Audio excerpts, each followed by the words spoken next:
Hey guys, it's Brendan the Paleo Dude, and welcome back to another Jurassic World review and unboxing video.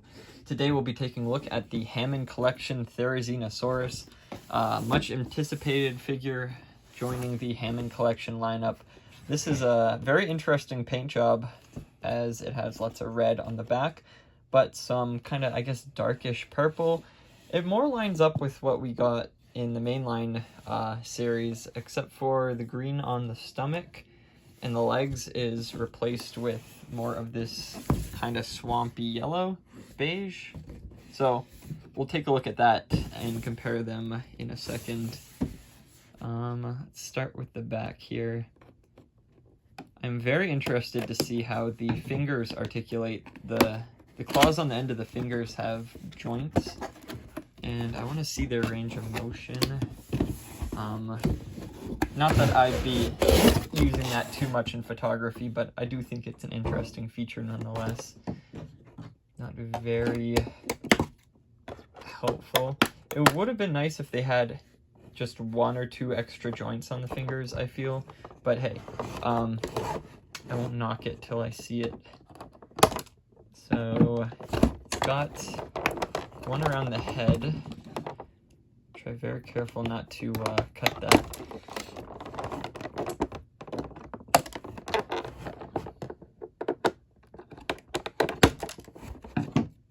So usually this figure retails for about like 50 Canadian. I've seen it on sale for 40 and 30 a few times. So the tail's actually decently long, and it doesn't have the feathers covering down on the tail like it does on the mainline figure. It's very thick. I wonder if that's because this is where the battery is stored, but the feathers kind of fall along the back of the tail, and it's pretty wide, whereas this tail is quite thin. But I do love the detail on the feathers. It's very hair-like. They still kind of fall down to the side, but they don't cover the bottom as much. It is posable, and it feels like there are some sort of like balls in there on a string, on like a metal wire. Very durable feeling, which is nice.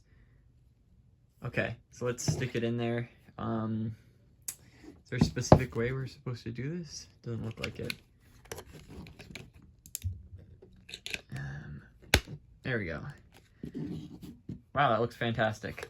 Okay, so obviously right off the bat, the toe claws are painted, which is another difference between the mainline figure. And you can see that beige versus the green looks a lot better. There's articulation on the midpoint of the foot and top part, ankle, knee joint articulation, and it's quite large. I'll compare it to the Carnotaurus in a second, but this is a pretty hefty figure. Arm joint is limited by the feathers, but not on the front side. The claws themselves are painted. They've got a kind of wash on them, and you can move them individually. Try and focus it. There you go. It doesn't look terrible, but still kind of weird. Put it in the normal position. And this finger is rotated. Okay, good. So they can rotate. Yeah. And then the neck, hard plastic, and the head's a little rubbery.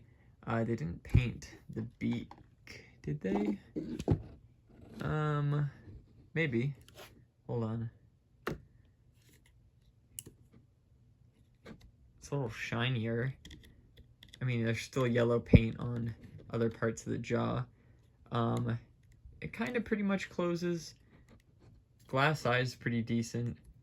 Again, I wish that yellow background was a little further forward so it wouldn't look so hollow and empty. It'd be some color to it. See, you can kind of see it right there at that angle.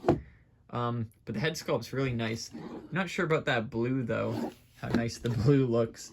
Kind of like how menacing the original line, mainline figure looks. The head's a lot bigger, actually, in scale, which is nice that this figure has a more proportional head. Hold on. And it stands pretty well. The balance is nice. I mean, there we go. Especially having my table's just a bit off. The tail and the legs have some sort of joint system in them where they kind of click into position. So there's the two next to each other. There's an extra white line on the neck here that this guy doesn't have. There we go. Yeah, they're about the same height. Just smaller proportions on the Hammond collection figure, obviously. Now, the Carno is, wow, basically the same size.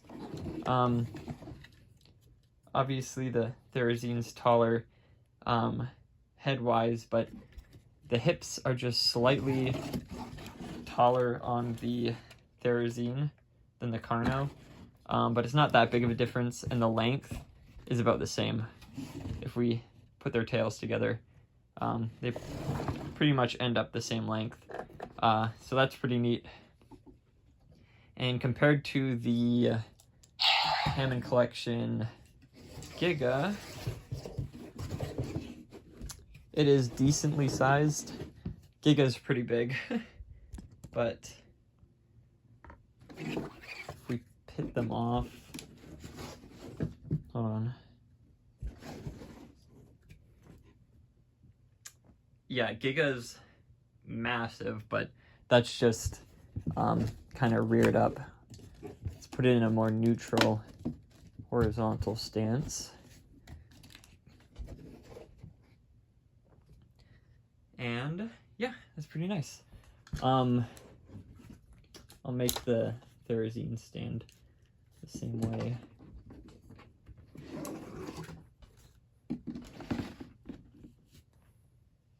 So it's decently sized. It's kind of small compared to the Giga, but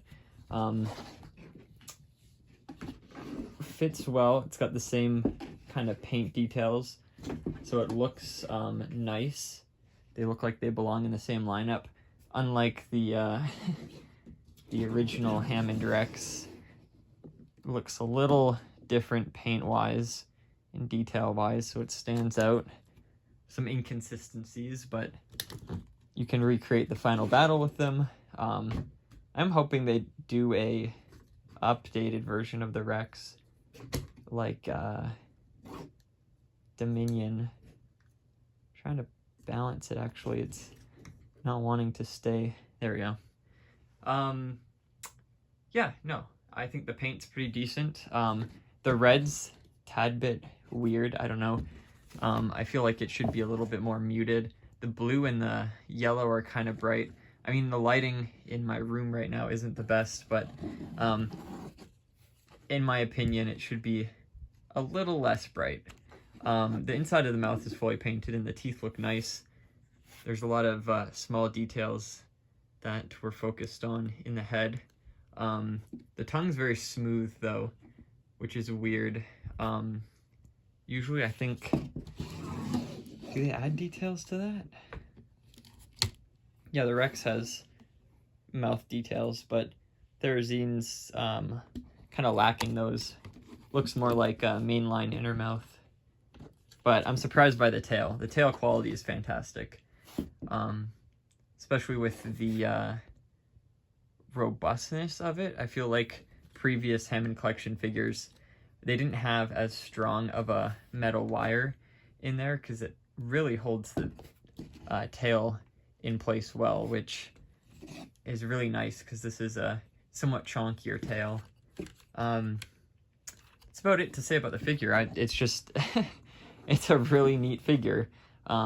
Cool that they made it. They chose Therizine over other dinosaurs. I'm excited to see how it scales up with the new Allosaurus figure, but it's definitely going to be fun posing it and using it in photography and whatnot.